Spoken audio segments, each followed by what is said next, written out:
So good afternoon. Good morning even. It's Friday the 16th of August and it's just gone 11 o'clock. I'm Dave Geddes and I've been carrying out the assessment of Chris. I'll ask Chris to introduce himself in a moment there. Prior to this video starting though, I did also confirm with Chris that he was happy again to be recorded as part of this process. But Chris, if you're happy just to introduce yourself. Yes, Chris Edge, Watch Manager General Trainer at Devices Training Centre. Been going through a period of learning with respect to delivering teaching and understanding assessment methods to earn my EAT level 3 in teaching and assessment. Fantastic, thank you, Chris. So as you just explained, or you just covered off there, the reasons we were doing this assessment was as part of that. You're an experienced general trainer and you've been doing that for a long time, but this is more of a formalised qualification that sits in behind there as well. Yeah. Before I go into the actual assessment plans that we've gone through and then being able to provide you with an assessed outcome from those, I'll just remind you as well, obviously I'm bound, and you've got it on the wall behind you there, about the core code of ethics. Yeah. So again, if there's anything during there, hopefully you've, from my perspective, I've complied with those all the way through. We do have the appeals and complaints procedure as well, which I'd like you with a copy with our original meeting. So again, if there's any points within there, we'll discuss any further on there. If there's any your experiences through the assessment process in a moment there as well. Yeah. Regards to GDPR, again, I'll just remind you there, we are being recorded and now which is being used as part of my assessment qualification. What we'll do with there is once we finish this session, I'll upload that and then submit that as my evidence. Once it's been completed and finished with, then those recordings will be deleted and removed, as well when we have a paperwork that's been associated and used as well. Health and safety wise, obviously we're sat in a nice room today, it's nice and sunny, we've got the windows open.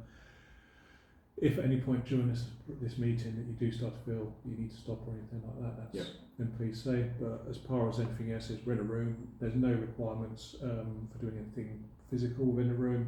We are an operational station. If the alerts go off and that, we're well clear of where the crews will be turning in from. But if they do start to move in here, it does become an issue. We'll stay in this room when if the internal system does go off. And then we'll wait for everything. Fire alarms and all that usual stuff. We'll go out to the muster point. Have you got any questions? No, none whatsoever. Fantastic, great.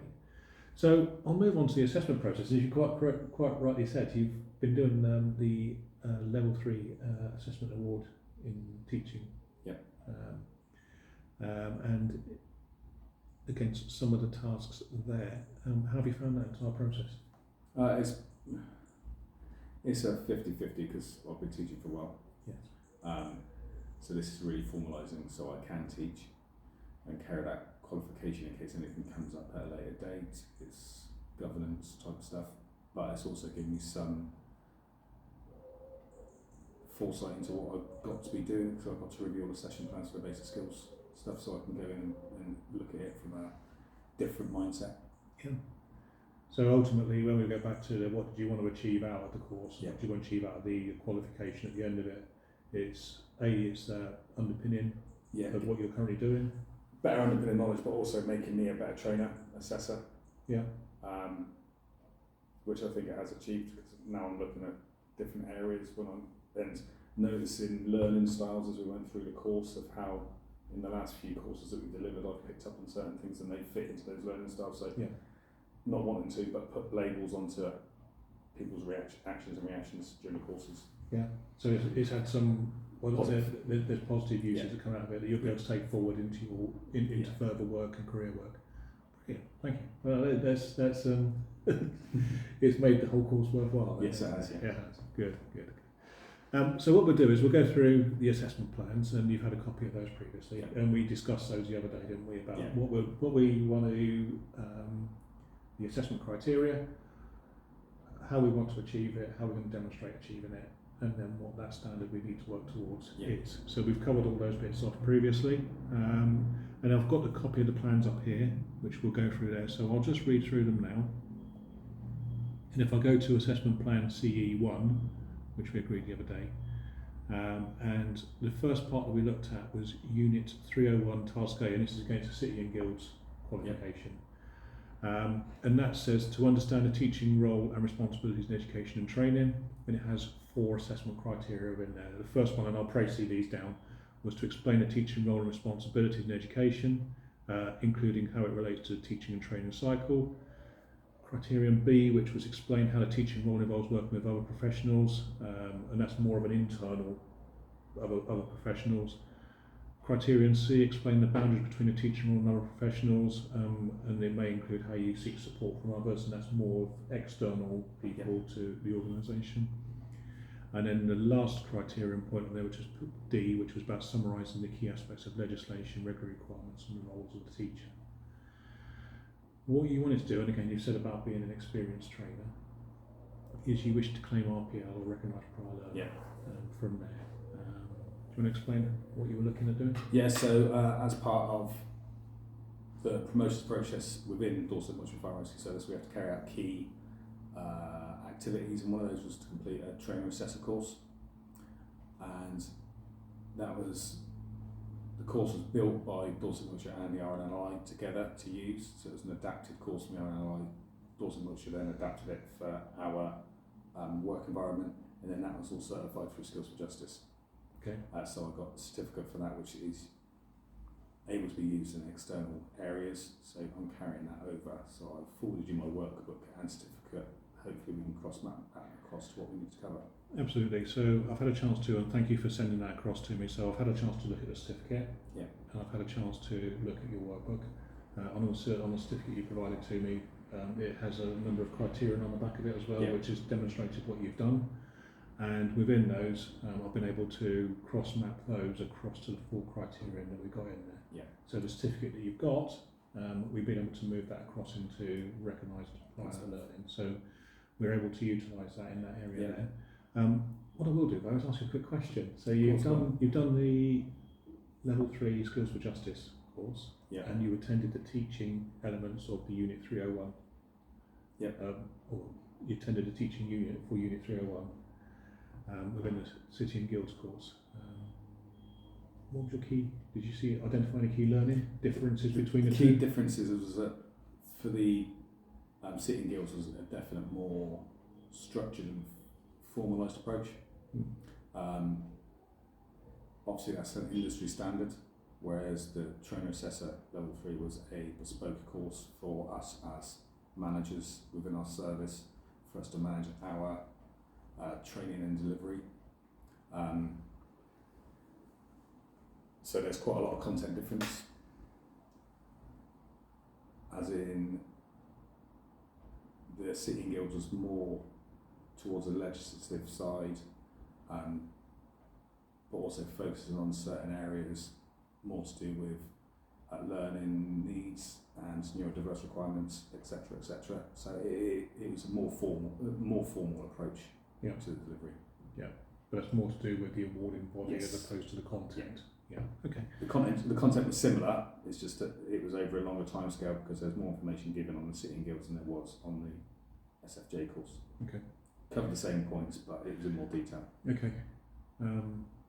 So what it did, the 301, if I understand it correctly, then the SFJ course gave you the knowledge that you required, which was what we're claiming against as RPL, and all the attendance at the Unit 301 session did was just provide a little bit more context. Reaffirm and contextualise. Yeah. Okay, good. No worries at all. Right. So that was Unit 301 Task A, and that was the first assignment, or first task as part of Assessment Plan CE-1. Second part of in there was Unit 301 Task B, which was about providing a reflective account. And again, I'll summarise or proceed down the 4 criteria within there, which was explain why it's important to promote appropriate behaviour and respect for others. Ways to promote equality and diversity with reference to inclusivity. Identify and meet the needs of learners with reference to initial assessments, planning and delivery, and ways to maintain a safe and supportive learning environment with reference to physical and emotional well-being of learners. And what I asked you to do was do a bit of a case study for that. What we agreed on doing was a case study for doing that. And again, you provided me with that documented written evidence, which is what we were using as our assessment for this process, the evidence we were going to provide for that. So we produced me that written evidence, and I've had a chance to read it. and I've had a chance to sort of cross map it against those 4 assessment criteria in there as well, and it's actually been really, really good to see. Yeah. And you've met, and it meets those criteria nicely. What I will sort of say is there's a slight cross across as well, because in our second assessment plan we talked about producing the lesson plan and then delivering that lesson plan. Yeah. And it was good to see where, and it goes back to the point you made just a minute ago about that more contextualised and a bit more of that affirmation of knowledge, and right back at the start you talked about different learning styles and stuff. Evidence in those, especially within your reflective account where you've talked about where you've looked at all those bits there and seeing the application of those. Yeah. And we'll come back to that more when we go on to assessment plan CE-2. But it's being able to sort of show that you've got the theoretical knowledge, Yeah. you've got the practical ability, and then you've been able to link some of the knowledge you've further developed within doing that first part of the course and then apply that practically. So it's good to see the link across between CE-1 and CE-2 as well. That's good. Okay. But as regards to that, Unit 301 Task B, how did you find that, writing that reflective account? With writing that actual task B was more trying to get lists and also like the learning styles and the E&D requirements, all that sort of stuff. And then it was really just more of a brief paragraph. So I had one person that was very, very good to use as a case study, because sort of they covered a few areas, you know, emotional requirement, physical requirement, and then neurodiverse requirement. So it's sort of like that one person ticked off 3 boxes in one go. So I was actually quite lucky that I had that opportunity presented to me and took it on board and managed to reflect on it. And to me, it was naturally easy to do, as opposed to having to think and get assistance. It was just a natural process for me to carry out. So from that reflection, is there anything you would learn or do differently? For me, it's more about, so my learning from that was that I need to try and ascertain not necessarily emotional status, because emotional statuses can change, but prior learning needs maybe be a little, not forceful, but more investigative when people come on the courses to find out if they have got anything, because people in the fire service are inherently scared to say, I have this. Yeah. They don't want to be labelled. But for us, it's not about labelling, it's about trying to use tools that we've been given to help that person develop with the requirements that they need and have a more rounded approach to their training. Okay, good. Right. So begin Units 301 Task A and Units 301 Task B. Yeah. How do you feel you did? Hopefully I've done all right. Yeah? Yeah, hopefully I did. Hopefully it's met requirements that you need to see. So did it meet your expectations and aspirations? Yeah, it did. A lot of it is self-reflection, and self-learning and self-development to take forward to future courses and delivery. So good. Well, I'll put you out of your misery. As far as assessment plan CE-1 goes, and the 2 tasks that we set within it, I'm more than happy that you've met the criteria within those as well. Thank you. Demonstration through RPL and also through your case study and the document you provided to me as well. So I'm more than happy that you've met the requirements there. Good. Okay? Yeah, happy. So, thank you. well done. Really well done on that. If we go across to assessment plan CE2. The worrying one. Why would you say worrying? You could give me a lesson, I could deliver it, but writing a lesson for something that is not contextual for the learners is very, very hard. Yeah. So in the fire service is easy because people are there to want to know about fire service stuff. But for me to pick a subject that was not fire service related to deliver to fire service people was quite tough. Obviously it's something I'm passionate about, but it doesn't mean that passion is reflected within the learners. So it was a little bit awkward. And I felt uncomfortable delivering to my peers as well. Yeah. Yeah, I felt like there's a lot of... We have our peers in the room when we're delivering to learners on our courses, which is fine because they're more observing the students than me, but this one was all about me delivering a subject that I'm emotive about. Yeah. And it's an uncomfortable situation to be in. Yeah.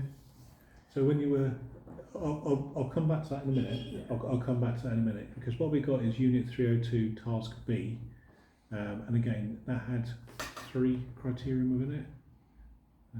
Remember rightly? Session plan, delivery and feedback. So that was the session plan. So it was provide a plan, So a lesson plan. Yeah. Explains why it's important to select teaching and learning approaches. And again, you've already mentioned that right the way back at the start there about learning those different types of learning styles. Yeah. But why you've done that, what resources and assessment methods you're going to use to meet individual learners' needs, using initial assessment to inform how they work with individuals and groups, knowing what support is available, and all those, and there. Criterion B, which is selected the teaching and learning approaches, resources and assessment methods, and devised a plan for the micro-teach session. And then criterion C gives reasons for their selection of teaching and learning, the teaching and learning approaches, resources and assessment methods to meet the individual needs. So, in a nutshell, produce a lesson plan as to what you're going to do and the subject you're going to teach. Yeah, and who you're teaching it to, and the methods you're going to use to keep them engaged. Absolutely. And what we did from there is we tied that there because we got Unit 302 Task B, which is the producer plan. Yeah. And then you got Unit 302 Task C, which is got two criteria in it. One which is used the plan devised to deliver the micro-teach session. Yeah. And then the second criterion point in there is providing constructive feedback to learners. So what we did there, the easiest way to do it is good for our simulated environment, wasn't it? Yeah. So we had a simulated teaching and learning session. Yeah. Which we recorded. Yep. Didn't we? We recorded that, went through it. It's there somewhere. I'm saving it for your retirement. Yeah, thanks. My retirement, everyone's retirement. But no, in all seriousness, so we went through it. So it was about devise a lesson plan. Yeah. How did you find that writing that lesson plan? Our lesson plan was easy. Yeah. Yeah, writing the actual lesson plan was easy. It was time is very hard to work out, because there's only so many times you can practice it on your own. You can't facilitate time when you've got others, which is why this session that I was delivering it to my peers to deliver to further students, so I could get feedback on that session of how I could change it and adapt it to better suit future students. So it's the first time I'd actually delivered it to more than the mirror. Yeah. If that makes sense. So getting the timings right was in the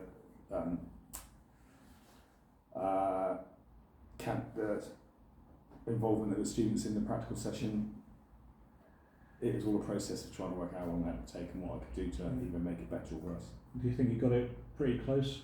Obviously, bearing in mind the session you did was about improving putting skills. I think I got it pretty close.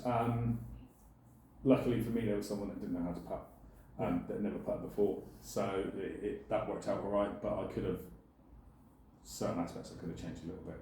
Okay. So it wasn't massively off. I think there's a right level of not theoretical knowledge, because it's not a subject that you need underpinning knowledge in, but the reasoning behind why we want to improve our putting. Yeah. To delivery of improving our pattern, I think it works. Yeah. Right. Yeah. No, and again, from looking through the session and that, and your lesson plan, and having a chance to, and again, you provided me with a copy of your lesson plan, and being able to sit there whilst you went through the lesson, and being able to sort of see as we go through your timings and stuff like that. And I think you've identified it yourself. Yeah. If you've got someone who's a competent putter, i.e. yourself, as opposed to someone who's never putted before, it may take a little bit longer. Yeah. Just for them to get it on there, and it not to be a fluke that they managed to get the ball in the hole. Like But to be consistent, but to be consistent with it. Yeah. But to go back to the actual session, when you did it, you set out your aims and objectives. Yeah. You demonstrate or set out the reasons why, and you also had a chance to sort of go around the room and see who's golfed before, who's not, and what's your level of experience and understanding and stuff like that. So you gauge that initial understanding. You're in a bit of a fortunate position, I think, because you know the audience, so you'll be able to adapt it, but you've adapted to learning styles, or you're teaching to the individual learning styles in the room, and you deliver the session. Yeah. So we've taken Unit 302 Task B there, a lesson plan, which you wrote, very detailed, and you adapted that into your lesson, which is the second part of the assessment criteria, wasn't it? About actually delivering that session. Yeah, and with the session plan, it was more because I know the subject, and like I say, I'm a motive about golf, is that I know we shouldn't, but I could steer off of that lesson plan and bring it back if I needed to. It wasn't a defined lesson plan to follow, because I knew what I needed to cover as the writer of the lesson plan, so it's a little bit different. But hopefully I can give that to another competent golfer and he'll be able to go out and do a similar thing. Yeah. Whereas me, I knew the subject, so I could veer off of it as I wanted to. So. But then if there was any issues, were you able to go back to it? Yeah.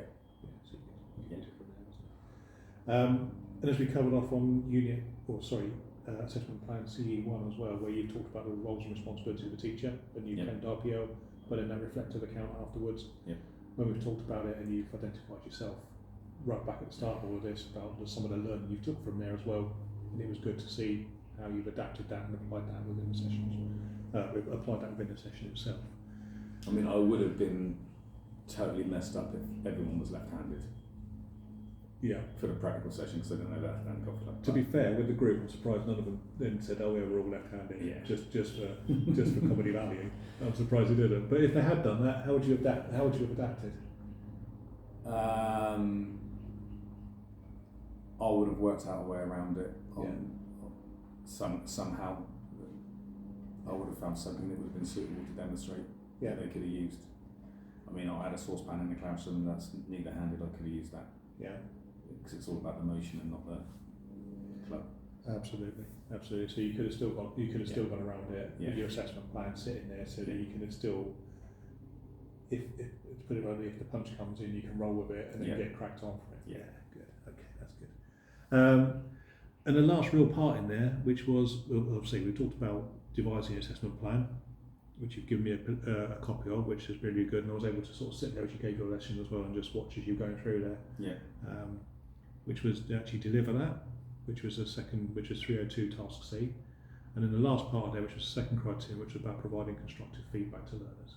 Yeah. So with the feedback in that session, it was to the learners in the session was giving them notes to take away, points to take away, how they could practice, how they could develop further, because that was only a snapshot in time, 5 minutes, and how we were going to apply that to a larger sort of setting, a more realistic setting that's outside of the classroom. Yeah. And receiving the feedback from Pete of how he felt the session went. I've given you a copy of the peer feedback from that session, so hopefully you should see something of that. No, that's good. So yeah, because Pete being your non-golfer you use there, so it's really good to sort of see that loop, really, isn't it? Yeah. You've devised your plan, delivered the plan, you've got a student in there, and they've been able to provide you feedback, because feedback being a two-way street, isn't it? It's not just about you telling them, but it's about them feeding back to you for your further development, and that's really good that he's done it on there. And you've also been really kind as well in the other micro-teach sessions. You provided me with a couple of copies of evidence or feedback that you provided to them or to those learners. Yeah. So we've got you verbal feedback's been provided to you, and also where you've also provided it to other learners as well. So you've demonstrated all of those. Yeah. Any key learning points? Just as I said earlier on about delivering to peers is quite tough. It is for me. I can stand up in a room and talk to anybody, but imagine if you're in charge of the department and then you have to stand there and deliver to a lesson to a bunch of your instructors. Yeah, it is. But it's situations we're not putting very often in it, so it is what it is. It is. But you did well. You did well, and it was again. I suppose if we go back to it, it was about the experience that you've got as an instructor anyway. Yeah. One key learning point was eye contact, because I've been picked up on it before while I've been delivering to students. Is that I tend to look at the door. Mm. And I don't know why I do it. I just tend to look at the door, the exit door. So it was picked up, and my gaze was focused on one student in particular. In one of my previous sessions, the student actually said, "Chris, you keep on looking at me." Yeah. I'm not looking at you. I'm just recollecting. So it's just I've got to try and get out of that habit. No, that's good. And what we'll do is we'll come back in a moment there to the overall feedback from both papers here, or both assessment plans and from here. So, in relation to assessment plan CE-2, the criteria then of Unit 302, devise a plan, deliver a plan, provide feedback. I'm pleased to say as well that you've met the criterion for that as well. So if I look at assessment plan CE-1, assessment plan CE-2, both of those plans, you've achieved what I would class as a full pass. So you've passed that, and you've done well to pass those. as we've gone through this discussion, Yeah. you've already pretty much identified what went well and what didn't go so well, Yeah. and how we can and where we can go from it. So within your the first plan, so if I look at the roles and responsibilities of a teacher, what you've learned from there, so you've already done that sort of self-reflection. Yeah. So it's really good that you've done that already.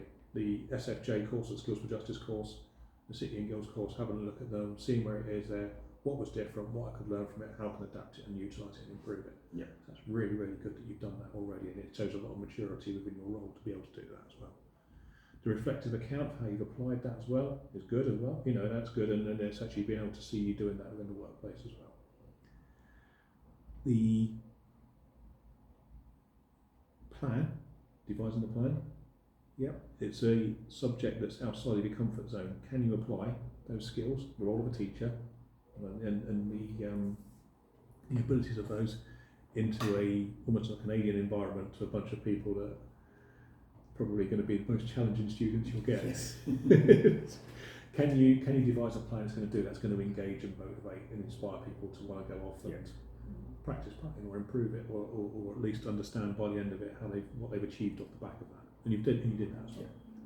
And then the last part, which is around the feedback, or delivery of that and the feedback, and then on those parts in there as well, was good. And it was balanced. It provided support. It was positive.